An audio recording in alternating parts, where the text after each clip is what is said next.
Yeah, there's never a boring day in the Army. I can say that. Welcome to the Vet Life Reimagined podcast, where we learn about all the amazing things you can do in this wonderful veterinary profession and how to find the vet life you love. Ironically, this episode falls on the Monday after Veterans Day, so I want to thank all of those who have served to protect us. And that's people and animals. Anywhere animals go, veterinarians will go. I saw a post asking to learn more about being a veterinarian in the military, so I went to my vet school classmate, Dr. Sarah Sulkosky, who has served 8 years in the Army, to talk about her career in the military. My understanding of the military is very limited, so I sought out lots of feedback for questions. So this conversation includes me pulling from those very questions. It is fascinating to learn about this career path and the impressive animals that are here as well. A lot of the questions were about military working dogs, so get excited. Don't forget to hit that follow or subscribe to catch all of these stories and conversations. I have a lot in store for you. Now, on to the episode. This will be my first time when I have a list of questions from the audience. Okay. We'll see how this goes, this format. Sure. But really, just like everybody else, or when did you know when you wanted just to get into veterinary medicine in general? Oh, that's a loaded question. I always loved animals. I always thought, hey, I'd like to be a veterinarian, but I never really had the confidence to do it. And so when I was in undergrad, I actually majored in different things. I initially went to school for mathematics. So my undergraduate degree is in traditional mathematics, very theoretical stuff, very nerdy stuff. And I really loved the French language as well. So I got a second major in international studies and a minor in French. Did some study abroad programs, really had fun, and really got to see a lot. But I still was kind of interested in veterinary medicine. So I got a job working at a veterinary clinic. Really great job for a great veterinarian who took me under his wing, gave me a lot of education and experience, and convinced me that I could do it. So after doing a lot of other things, I did ultimately decide to apply for vet school and got in. And the rest is history, as you know, because we graduated together. So yeah, so it's kind of a long, circuitous route, but that's ultimately where I ended up. So. Well, that's fascinating. Have you ever had to or been able to pull out your French again? Yes, actually, because I was stationed in Germany for 3 years, and a large part of the veterinary mission in the Army is to make sure that the food source is safe and secure. So anytime we are overseas or anything like that, we do a lot of food inspection missions. So food that's brought onto the base, we're going to actually go to the production facility and do a general inspection. So I did a lot of those in France and was able to use those language skills. Oh, well, very interesting. So when you were going into vet school, had you Mhm. already decided that you wanted to work with the military as a vet? Hadn't. I'd thought about it, but I had just gotten married as well. And I was a military kid. So I knew the stresses that the military can put on your family. And I just didn't think that was going to be something that my husband would be up for. So I'd kind of put that on the back burner. But once I got in and truly realized the amount of debt that veterinarians take on during vet school, started really thinking about ways that I could finance that, more than just taking out student loans. And so I brought the subject up with my husband about potentially serving in the Army, and surprisingly, he was incredibly supportive. So then we just decided, okay, let's see if I can get in once he was on board. Okay. So were you like in your first year when you decided? At one point had you decided to make that contract? Yeah, so we pretty much decided when I was in first year, and then the Army has a program called the Health Professions Scholarship Program. So it's not just for veterinary school, it's for dentistry, it's for nursing. There's a lot of different programs that you can use the HPSB for. And for veterinarians, they offered 3 and 2 year scholarships. So I applied for a 3 year scholarship during my first year, didn't end up getting it. I think it was highly competitive that year because there were three of us at our school that applied and none of us got it. And then the second year of veterinary school, I applied again to get the 2 year scholarship and got it that go around. Okay, so the scholarship is paying for the veterinary school part of it, correct? Yeah, so they cover tuition, they covered books, and then they give you a stipend for living, which covers the cost of housing, the cost of food, pretty much ensures that you really don't need to take out a student loan while you have the HPSB scholarship. Oh, wow. Okay. And so what do you have to do in order to get that scholarship? It's a pretty competitive thing because you're applying for, a scholarship, but you also have to meet all of the qualifications to join the Army.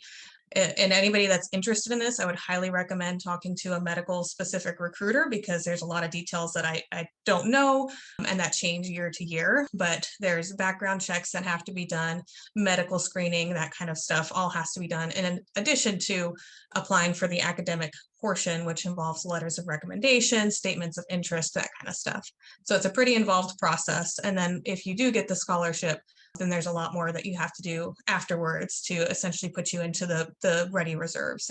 That's where you would be during veterinary school. Okay. With the scholarship, how many years are you basically dedicating to the service when you get those scholarships? Yeah, it varies depending on how long your scholarship is, and then just depending on what assignments you take afterwards, I believe. But in general, I think I owed 3 years, but that did not count the internship year that I had in the Army right after graduation. So altogether, I had 4 years that I owed. And that's initially when I joined, I was like, okay, 4 years and I'm done. Then I'm going to move on to other things. Clearly, that did not happen because I've been in for 8 years now and just continuing to take it one assignment at a time. Oh, well, I mean, that speaks volumes. So Mhm. when you're signing up for the military, do you get to pick the types of animals you work with? Because this will be a question as well. What type of Mhm. animals might you work with in the military? And does that kind of guide you when you're in veterinary school on like if you track or your focus is? Yeah, there is not really the opportunity to decide specifically what you want to work on. Okay. There are a few assignments, if you are one of the lucky few and you try really hard and network well, where you can get the opportunity to, say, work with military working equines or work with marine mammals. But in general, you need to be prepared as a military veterinarian to treat a lot of military working dogs and then privately owned pets, so dogs and cats. And then if you're comfortable with it, in your clinic, you can decide to treat avians, you can decide to treat, reptiles, pocket pets, but that's at your discretion in your clinic. So Okay. So would that be on a base then? yeah. So just to give you a little background, like typically when you come into the Army, most of the new graduates they put into a 1-year internship program called First Year Graduate Veterinary Education, or FIGV. There are 4 different sites around the US that offer these programs. I was in the one at Fort Belvoir, which is right outside of Washington, D.C. in Virginia. We had a really, really heavy military working dog mission, really busy food mission, but you're there with a few other interns and you have 2 senior mentors essentially. So I worked with a clinical specialist who is a surgeon and a public health specialist, and they guided us through how do I be an efficient, effective veterinary corps officer. That's what you did for the first year. And then after that, you can go anywhere in the world where we have a military base essentially, because all of the veterinarians in the military are Army. We are the executive service for the Department of Defense for veterinary care. So we go to Navy bases, we go to Marine Corps bases, Air Force. So you might be assigned to one of those bases, and then your job there is to run the veterinary service mission, which involves running the veterinary clinic, but also running the food protection mission. So depending on the service, you may be a little bit more involved doing inspections on the dining facilities or galleys, doing inspections on the commissaries, going out into the civilian community and inspecting any potentially hazardous foods that are going to be brought onto the base, like dairy operations or slaughterhouses. And when I was in Japan, I did a lot of bakeries as well. And in that sense, that's if you're stationed on a military base providing veterinary services specifically for that base. There's another way you can kind of track. You can go into an operational environment, which is where you're assigned to a deployable unit. And essentially at that point, you're put with a team and you're just preparing to deploy to go downrange, potentially like when OEF and OIF were going on, going into the Middle East and providing care for the military working dogs that were deployed there, or providing food protection to that area. So making sure that we have a good way to get bottled water to our troops who are, fighting on the ground there. So those are kind of the 2 ways that you can go as a veterinarian first coming in. They can look very different as well based on your assignment. Yeah. Well, that's kind of interesting. Did that appeal to you, the diversity of things you would get to do? Yeah, there's never a boring day in the Army. I can say that. The thought of deploying can be really hard for some people, though, especially if you have a family. You're thinking about being gone for 6 months to 18 months, and you might be in a really austere environment. That is something that you kind of have to be prepared for. It might happen even if you don't want it to, as a veterinarian in the Army, if the Army needs you to do that, that's going to be your job. Now, you are a mom, correct? I am, yeah. I have a almost 3-year-old at home. Uh, well, being a parent comes up sometimes in my conversations with veterinarians. What was that like in trying to make career decisions, but at the same time, Mhm. make family decisions? Yeah, I mean, I think it's a struggle for anybody, but I think the Army is really amazing in how I think we're really progressive with our culture and protecting the rights of individuals and the rights of women who want to be parents and supporting them as well. Since I have been in the Army, I have seen some really awesome changes happen. So when I first joined, we had only 6 weeks of maternity leave. Now they've increased it to 12 or maybe 14 weeks of maternity leave, which is just amazing. They've done similar things for fathers as well. So fathers now get more paternity leave. So the Army in general has been very supportive. I also feel very good about my healthcare in the Army. That's one of the big reasons why we've stayed, is because of financial stability, but also because of the healthcare that we get. I've been very supported that way as well. We actually had our baby girl in Germany, and we had her on base at Launchstuhl. Had a very great experience there, a very good group of providers. But it is tough. And I know any mom knows, there's never a good time to have a baby. It always feels like you're going to have to put your career on hold, and that your employer might, hold it against you or feel like you're not providing enough. And it is a struggle. I felt like I wasn't doing enough for my team at certain points, but in general, everybody around me was super supportive. My commander at the time was an OBGYN nurse. So she was like super supportive and super down with it, and, Nice. made sure that I was taking care of myself. It was stressful, but I was supported the whole way through. Yeah. Well, that brings up another question too. You don't think about working with someone of that background as Mhm. veterinarians. We're pretty much surrounded by a lot of veterinarians, or Yeah. the veterinary community. What was it like working with lots of different people with different backgrounds, and more specifically, can you describe some of the different backgrounds you got to work with? Yeah, so my first few commanders were actually veterinarians. And then my third or fourth commander, she was an OBGYN nurse. And then my commander after that was a nutritionist, actually. So it was, yeah, very, very different every time. But it's really amazing the skills that these folks bring along into that role as a commander. They're there to lead people and to lead an organization. They're not there to run the clinic. This is specifically on the clinical side because I have not been a part of a deployable unit. That's a little bit of a different story. But on the clinical side of one veterinary command, which we call public health command, might have maybe 10 to 12 veterinary clinics falling under it. So like in Germany, we had, 11, was it 11? Now I can't remember. I should really remember how many clinics we had. But we had clinics throughout Germany, and then one in Belgium as well. And then our headquarters, our commander there was just kind of in charge of making sure that all those clinics were running smoothly, and then just taking care of the people, making sure everybody was getting the training that they needed, making sure that they were medically ready, making sure that we were meeting the needs of our stakeholders throughout Europe. So all of these bases were getting what they needed, and that we're supporting the warfighter in the right way. And so having a really diverse group of people that are able to come together and make sure that we're getting the mission done, I think that diversity really, really comes in handy. In the medical field, as veterinarians, we are really highly integrated, I think. We don't just kind of stand off to the side and, treat some dogs and then go home for the day. When I was on a Navy base, we were there at the installation meetings with the installation commander every week, but also really heavily involved with the branch health clinic, so the medical side. They would help us out if we needed some diagnostics that I couldn't get done in my clinic, but also anytime they had a public health concern, a rabies, a potential dog bite wound or something like that, they would reach out to us for assistance as well. So, we're really integrated that way. And then having, the other specialties coming in and leading veterinary organizations really gives us the opportunity to learn from their expertise as well. Yes, and along with probably learning different skills and techniques, what about leadership too?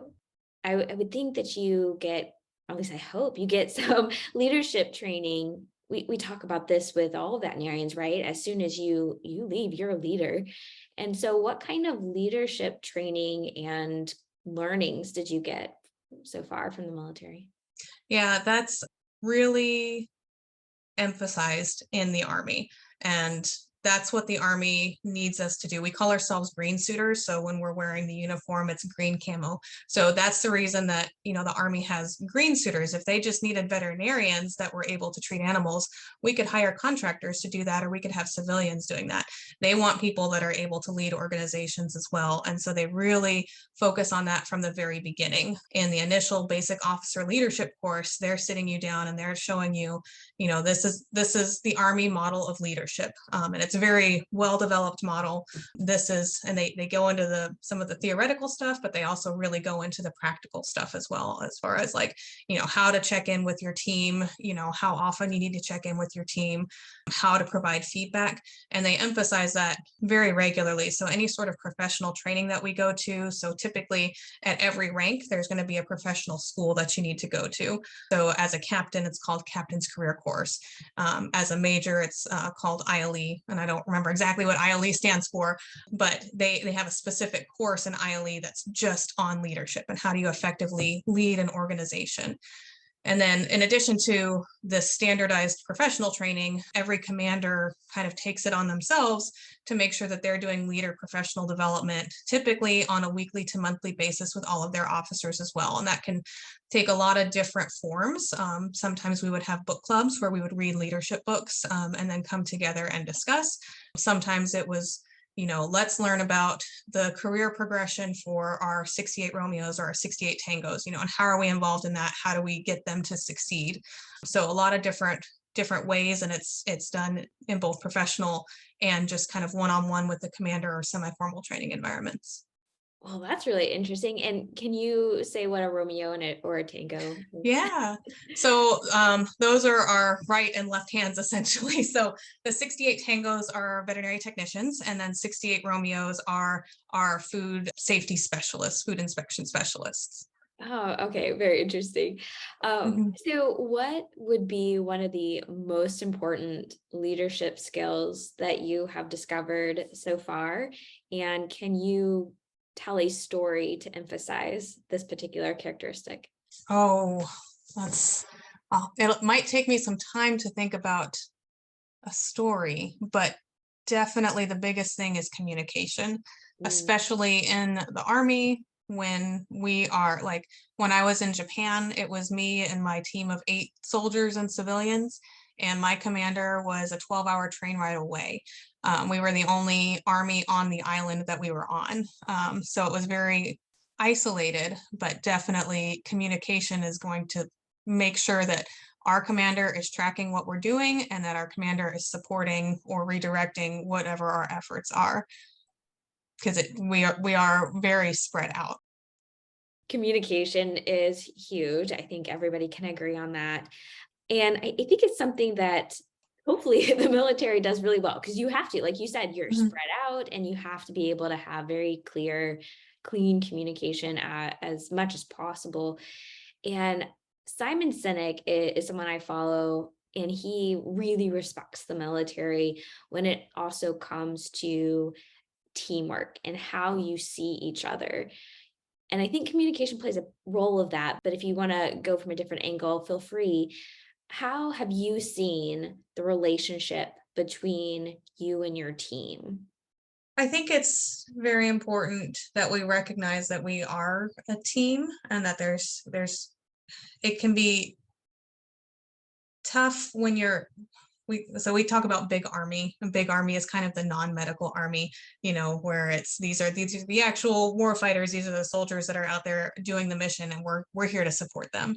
So in big army there are very strictly enforced rank hierarchies, and that's part of our doctrine, is that officers and enlisted, there's no fraternization. There's a very strict rank protocol, very it's very big in respect.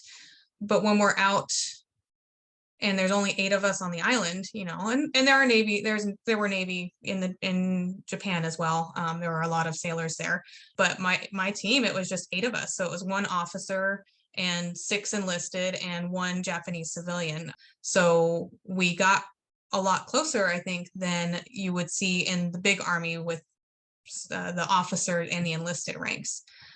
And so it was really important for us to work as a team and to make sure that we were supporting each other, especially because we were so isolated and so far away from our families. It would take 14 hours of flight time to get home with our families. So we had to maintain, the proper Army protocols and proper Army respect and all that kind of stuff. But we also needed to come together as a family to support each other in our personal lives and make sure that we were all getting taken care of and all of our needs are getting met, and also getting the mission done. So it's a very different dynamic in that kind of environment. Veterinary clinics, in a non-military setting, in a way, you still have a mission and you still have to work very well as a team. So Yeah. what is something you think that the military does well in how you live out being a veterinarian that you feel would be helpful to, non-military clinical settings? Yeah, I think that one of the things that we do really, really well is empowering the individual. And that's becoming more and more a central focus of our doctrine as well. But making sure that each person is individually trained and competent and able to get their tasks completed. So, for instance, in Japan, we handled a lot of the food inspection missions on the Navy ships. And so my soldiers would be going onto those ships and conducting food assessments while I'm in the clinic seeing a working dog. And they needed to be trained and competent to look at those food items, to look at the MREs or whatever their inspection was for the day, and to make that judgment and to communicate that to the sailors that they were working with.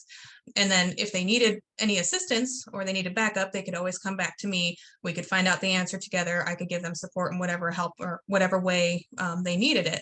But they really needed to be independent and able to make those assessments on their own so that we could get the entire mission done. Similarly, my 68 Tango, or my technician, she was amazing. The technician that I had in Japan, really good self-starter, very well trained. I would go on a lot of missions. So I would go down to Okinawa regularly and be away from the clinic. I would go to the Philippines for several weeks at a time, and she would be at that clinic by herself. We had some civilian staff there as well, but there was no veterinarian. And so if we had a military working dog emergency, it was on her to do the triage, to do the assessment, and then to either if I was available, give me a call and I could talk her through, this is what our next step is, or we need to get this dog off base to a Japanese veterinarian, or she could call my boss to do the same if I wasn't available. So she was very well trained, and that's, the best 68 Tangos that we have are able to do that, are able to operate independently.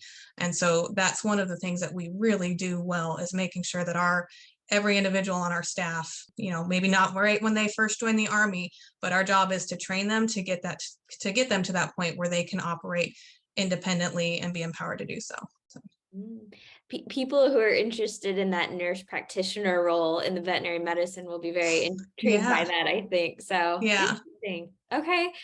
Well, let me go to some of the questions that I got when I went to a Reddit. I was like, so if you got to ask a military veterinarian questions, what would you ask?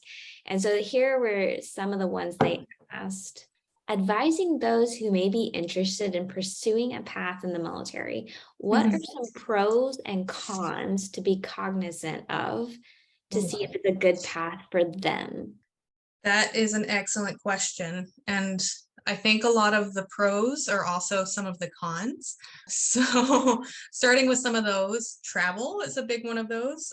That is a huge pro. Two of my assignments were overseas assignments. So I spent 3 years in Japan and 3 years in Germany. Those were great ways to travel both in an official capacity, but also a great starting point for some fun family vacations. So that's a pro, but that's also a con, because there was a lot of time when I was gone from my family. I was going on temporary duty assignments, for weeks at a time. Thankfully, I didn't have any kids at that point in time, but if you do have small children, that can be tough, being away from them, especially with, if your spouse is at home and you don't have a support system there, your family's pretty far away. So that can be both a pro and a con. The financial side is definitely a pro. I think that you can find more lucrative positions potentially in private practice, if you're lucky, but having financial stability, knowing that, I'm going to have my housing paid for, I've got health insurance, my family's going to be taken care of that way, that's definitely a pro as well. But probably one of the biggest cons is going to be the stress that's put on your family from moving so often. Moving is one of the most stressful things that can happen in your life. I think it's like the third most stressful thing I've heard, aside from, getting married and having a baby, maybe. I think it's divorce and death. So okay, you got, yeah. Yeah. So there are a couple more things that can happen that are more stressful, but moving is a very stressful event. I didn't think twice about it because we grew up moving all the time. So I hadn't thought about it. Now that I'm an adult and a parent, I see how stressful it is. And it's especially stressful on my husband, who also is a professional, and rolling the dice to see, am I going to have to restart my career in this new place that we move every time? That's a lot to ask for him. And so it's definitely potential stress and something to consider. And anybody's decision to join the military should be, if you're married, should be a joint decision, a family decision. It's not just an individual decision. One of the biggest pros that keeps people in the Army is the opportunity for residencies and for specialization. So after you're in for, depending on what your assignments are, it can be anywhere from 4 to 6 years, you're eligible to sign up for or to apply for what they call long-term health education and training. In the Veterinary Corps, we have 4 different specializations that you can do.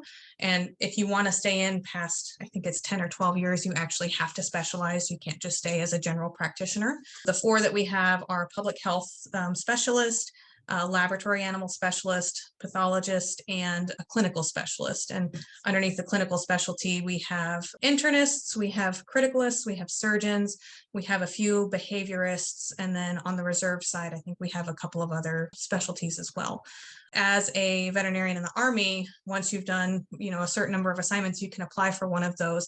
And you go into those programs as an officer in the Army. So you maintain your officer paycheck and your housing and your health insurance, all those kinds of things as well. So it's a very, very big incentive to stay in the Army, is to get that training.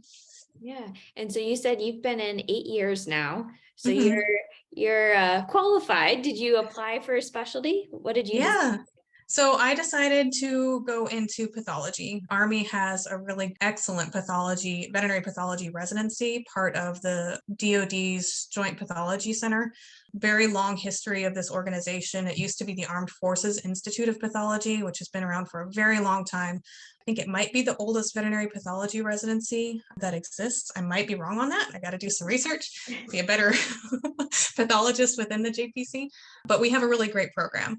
And as a pathologist in the Army, even those that are the highest ranking pathologists, 06s or full bird colonels, they get to enjoy doing their practice every day. So even if they're, running an organization like the director for veterinary pathology at the Joint Pathology Center, he still reads slides half of the day. So it's a really interesting thing. At other specialties, it's kind of hit or miss. You might be more in an administrative role, something like that.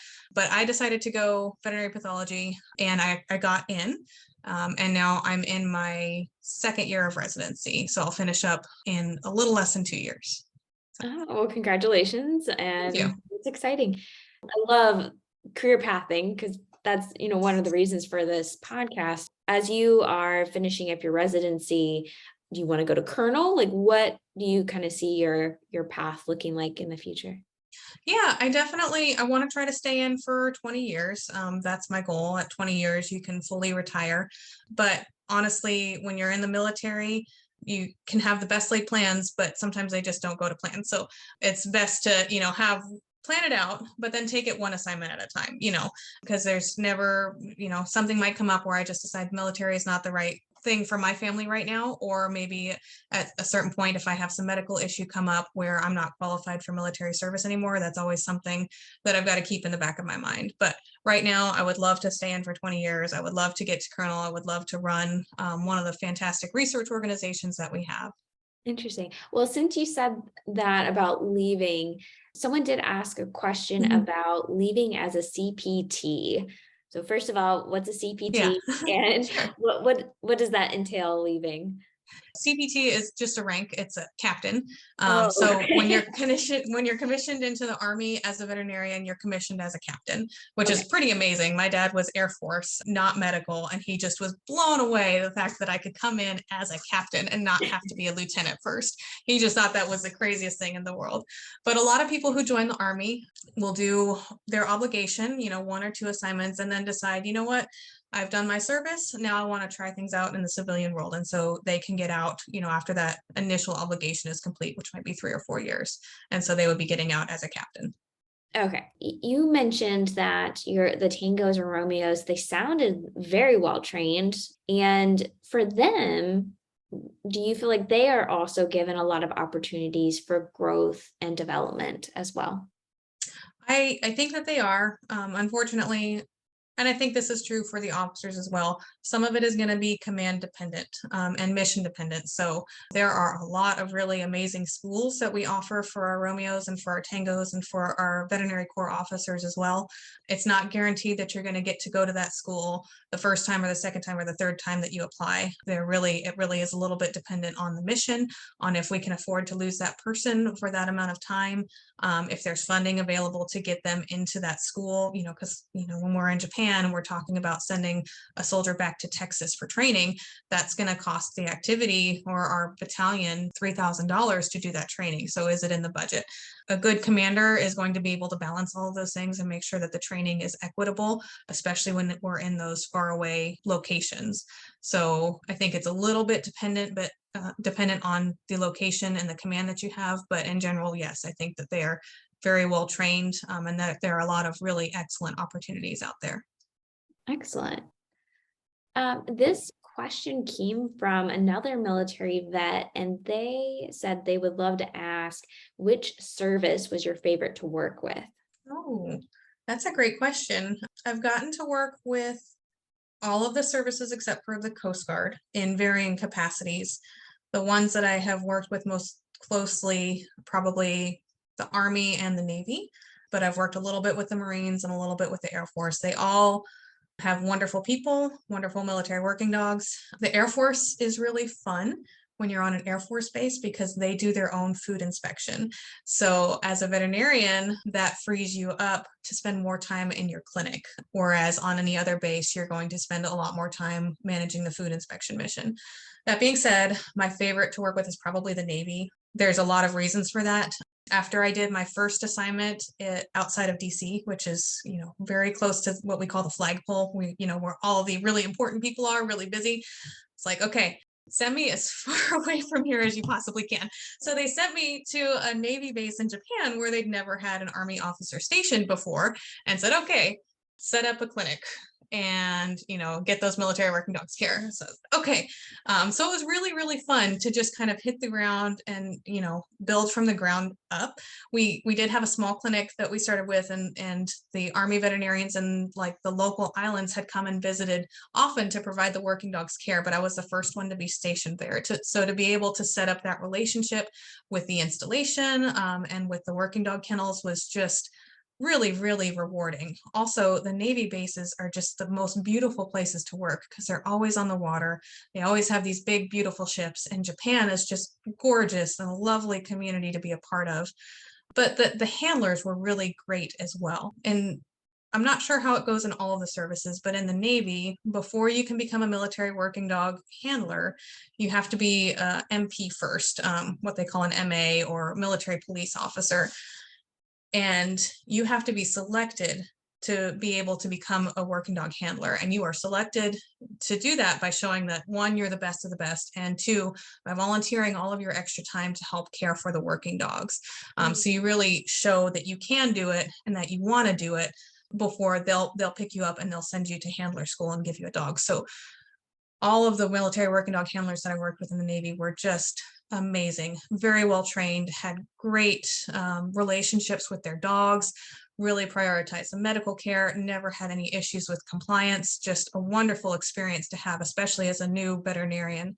And then I didn't quite have a clinic yet, just a really small space to work out of. So I relied heavily on the local Navy health clinic, and they were so supportive as well, letting me take x-rays or use their ultrasound or giving me supplies that I needed, anything we needed to take care of those working dogs, because they viewed those working dogs as sailors, not as animals or pets. So it was just a really fulfilling assignment to have, where I felt like I made a really big difference. Oh, wow. One of the things I love so much, and I'm not a crier, but I see a picture of like a military soldier, and you can just see how much love and respect for their dog. Can you describe a little bit of that human animal bond that you've been able to witness? Yeah, when it comes to working dogs, I mean, the relationship that they have is pretty amazing, and they train together all the time. When they're in garrison or on the installation, the working dog stays in the military working dog kennels. The handler comes and picks them up every day. They do their shift together. They train together, and then the animal goes back to the kennels for the night. When they're deployed, they deploy together, and that dog stays with the handler all the time. So they can get really close, and it's very, very heartwarming to see how close they can get. I remember after having some anesthetic procedures that we did on some of the Marine Corps dogs in Okinawa, walk into the recovery kennels to see how everything's doing, and the military working dog handler is sleeping down in the run right next to his military working dog. So it's just really heartwarming to see how close that they grow to each other during all of their deployments and all of their assignments, on the installation. Oh, wow. The dogs, I mean, they're treated like soldiers, they're trained like soldiers.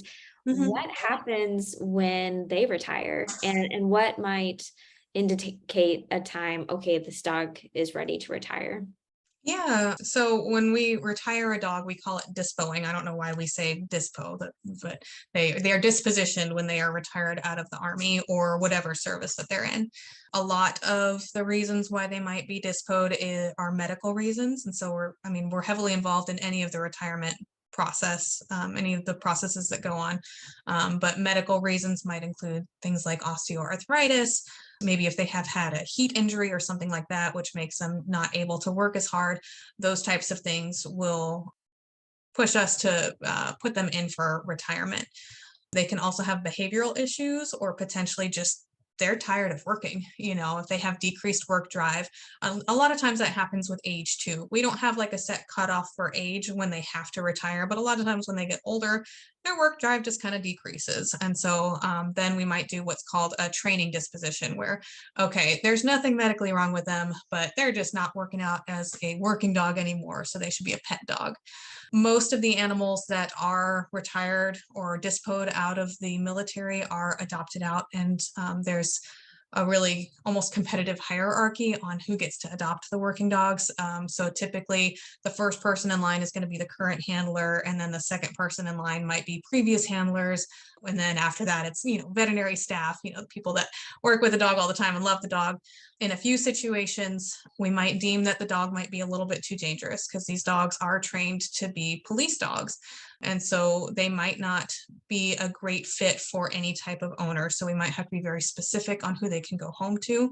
Might say, okay, this family can't have any kids, or we might say this isn't going to be a good pet dog at all. They might be really dangerous. That is very uncommon for that to happen. It is very rare, but sometimes we do have to euthanize if they are going to be really dangerous animals that we can't release out of the military. There are some nonprofit organizations that are wonderful, that have offered homes for some of these dogs as well. So it's not often that we have to do that, but that is one possible eventuality. Vast majority get to go home, and we say that we're transferring them to Fort Couch so that they can become couch potatoes. I like that, for a couch. Yeah. And so is the retirement, is that a decision between the handler and then you or the veterinary staff? Usually it goes with the kennel master. So there's one kennel master per kennel, usually senior enlisted person. And then the veterinarian has a role as far as doing a medical workup, writing a memo stating, especially if we're displaying them for training reasons, making sure that there's not a medical reason that they're not working, making sure like ruling out like hypothyroidism, things like that, or chronic pain, things that we can do something about. So we write a memorandum as well. And then the clinical specialist who falls over us at some level is going to have a say in that process as well as, and then I think the program manager who manages all of the working dogs for that service is going to have a say in that as well. So everybody comes together to make the best decision for the dog. And then I think the installation commander has the final say. So a lot of people involved in that process. Yeah, yeah. You mentioned that dogs can have some behavioral problems, or they're just like, I'm ready to retire. Thank you. Yeah. Uh, but can dogs also get post-traumatic stress disorder as well? Yes, they can. And I think there's been a lot of research done in the past 10 to 20 years, especially with all the engagements in the Middle East regarding canine PTSD. We're really fortunate in that in the Army, we have several trained board certified behaviorists. And so they've really worked to put together a program where anytime a dog deploys, when they come back, they have a post-deployment exam where we look for any sort of medical issues, but we also screen them for post-traumatic stress disorder. And if we identify that the dog might have it, then there are set protocols that we would do. We would reach out to the behaviorists that we have on staff and set up the best plan for the dog, which typically involves some sort of anxiolytic medication, as well as a lot of behavioral therapy for the animal as well. We really work to try to get them over that so that's not something that they experience long term. Okay, so sometimes they recover, they can go back into service, but then I'm assuming some may not. Some may not. And so if they don't, then it might be sometime where we have to consider limiting their duty assignments or changing their status, saying they're maybe not deployable anymore. They have to stay in a certain type of environment. But then there's also the possibility that we will recommend them for retirement at that point. Right. Okay. So when you were going over some of the specialties, I was like, oh, you need a nutritionist, but that's just me being biased. Yeah. We did get a question around nutrition. The question was, how do you feel about the nutrition and medical care the MWDs get? And is there anything you would change? That is a great question. And it might be a loaded question. I don't know how much I can critique my own service on a public interview. But I think that we offer great nutrition and medical care for military working dogs. And that's something every person that joins the Army as a veterinarian joins because they want to provide care for military working dogs. And that's always our number one priority. And there's never any question about it. If we have or two items come up and one is military working dog care and there's something else, it's always going to be military working dog care first. So that is something that we pride ourselves on a lot. I think nutrition is great. We typically feed a standardized diet. That way dogs that transfer between kennels aren't getting, any sort of gastrointestinal upset from changing diets. And we are able to pretty well provide any sort of prescription diets that the dogs might need. If there's anything that I would change, and I think that this would be universal across all veterinary clinics, regardless of if they're military or not, is just staffing. Staffing can be an issue, and we typically have veterinarians where we need them. Having the support staff for veterinarians can be a struggle. We have our 68 tangos who are the enlisted veterinary technicians, and typically they're co-assigned with the veterinarians, but then we also heavily rely on civilians as well. And so we try to hire civilian support staff to be veterinary technicians, to be receptionists, those types of things to help our clinics run. And when we don't have those positions filled, that can really impact us and take our focus off of the military working dog care and just trying to keep our clinic functioning, keeping the doors open and medications on the shelves so that we can provide the working dogs care. Hiring is an issue everywhere, I know. It seems to be a little bit worse in the Army sometimes just because, when we're overseas, trying to find somebody within our local community that we can hire that meets the standards that we have for a U.S. veterinary clinic, can be a little bit difficult. And then federal hiring always takes, a lot longer than you think it should be. So that is a little bit of a struggle. That being said, like I said, we always put military working dog care first. So if a military working dog needs something, it doesn't matter if we're short-staffed, we just refocus the staff that we have to focus on that working dog. Yeah. Actually brings up, do you use telehealth in the Army? And are you able to reach out to maybe specialists that you don't normally staff? You mentioned Mhm. potential contractors. How would that work? Yeah, we do have telehealth, and it's super important for us, especially when we're talking about deployment of animals and working dog teams into austere environments where we don't have veterinary providers. And so, one amazing service that we have, and I don't remember the name of it, but we have a hotline that is constantly staffed by clinical specialists. And so, when our military working dog handlers and those teams go out into these really austere environments, they always have access to be able to call one of our specialists to get answers to whatever questions that they have. If they have an injury or anything like that, they're going to have a specialist on the line talking, their medic or whoever they have with them through military working dog care in that kind of environment. So that is one of the ways that we use telehealth. When COVID happened, we also set up the opportunity to do telehealth just with our pets as well. I don't know how much it was used. I think a lot of clinics actually just went curbside instead, but we did have the capability of doing virtual appointments with our owners and their pets. So that was possible as well. But just in general, because we're so spread out, like when I was stationed in Japan, I had access to a clinical specialist, but he was on another island. I had his cell phone number, so I could call him at any point in time and we could talk through a case and get the dog the care that he needed. So we're definitely very good at doing that. I think there was one time when I had military working dog and I had concerns because his spleen looked a little bit big on an x-ray that I took because he had some back pain.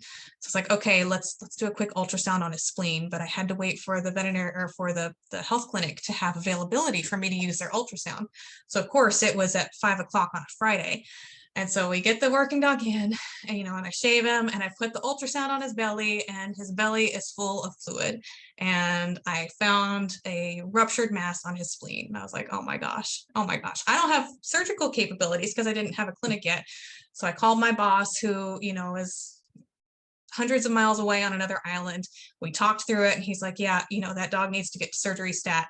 So hang up with them, call another island, the next island over, and say, hey, I got a military working dog that's coming your way. He needs to have his spleen taken out tonight. And so that veterinarian, who is a good friend and also a young captain, and then my commander, who just happened to be, visiting her clinic at the time, took that dog in at 9 o'clock at night on a Friday and did a splenectomy on him. We used telehealth in that capability, but we also worked on medevacing him and just leveraging all the resources that we had to get that dog care. Yeah. Oh, wow. That's a great example. Thank you Yeah. for sharing that. All right, let me see if I missed anything. Well, you haven't left the military, so I can't ask you what the Yeah. transition experience was like. Yeah. I uh, will say that a lot of veterinarians leave active duty and then decide to go to the reserves. So if they want, they like the mission and they want to continue serving, they can find an open position in the reserves in whatever state that they want to live in, and they can keep serving that way. So. yeah, okay. I'm sure that there's plenty of people out there like me who have very little idea of what the military like, but especially being a veterinarian or veterinary support staff. So, what is something you think maybe people get wrong about it, or you think would be really nice to tell people about being a veterinary personnel in the military? I think one of the things that people might get wrong is just thinking that we're only treating animals, and that if you're good with animals, then you'd be good as a veterinarian or good in the Army. Unfortunately, as much as we would love for our job to be 100% treating working dogs all the time, that seems like a small percentage of what we do.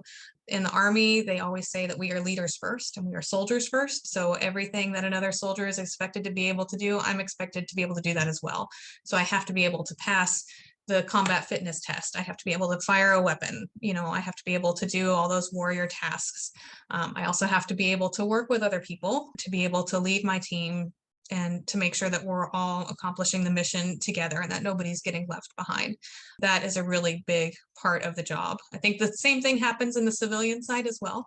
You can't be an effective veterinarian if you're not good at engaging with your clients and your owners and your team.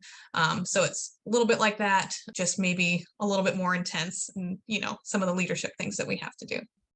Well, absolutely. Thank you so much for your service. We need all of you, and I do want to give that gratitude out to you and everybody you interact with, because that's huge for us. Before we run out of time, I'll have our final 4 questions, which Yeah, gets me more about you. So coming back sure. to you, what is something people get wrong about you? Oh, gosh. Maybe that I have it all together, and that I know what I'm doing and that it comes easy. That is definitely not true. I definitely feel like I struggle, especially in the residency that I'm in now. There's a really, really steep learning curve. I try to put the best face forward, and just bring a professional appearance to everything that I do. But underneath the surface, there's definitely a lot of chaos and a lot of self-doubt. But I think that's just natural. And I think a lot of people go through that. So. Absolutely. And I am glad to hear that you do have some support systems. I was really surprised when you said you have like book club. I'm like, oh, that's fantastic. So Yeah. that's good that you do have support, but you're right. That is very, very human. All right. What is a hidden skill or interest that you have? Ooh, hidden skill or interest. I love math. I think we started out that talking about it, so maybe it's not that hidden. But anytime, we do a lot of reading of journal articles and things like that in my residency, a lot of the times I will just get stuck on the details and be like, "Oh, that's an equation I've never seen before," and I'll just get my whiteboard out and start working through it so I can understand, how that equation works. And I think that gives me a little bit of a leg up when it comes to reading and interpreting some of the statistical articles that we have. Oh, now I know who to call when I have a question about stats. Oh gosh. uh, what is something on your bucket list? Ooh, something on my bucket list. Antarctica. Actually, that is one of the reasons why I joined the Army, was because I thought I would be able to get to go to Antarctica.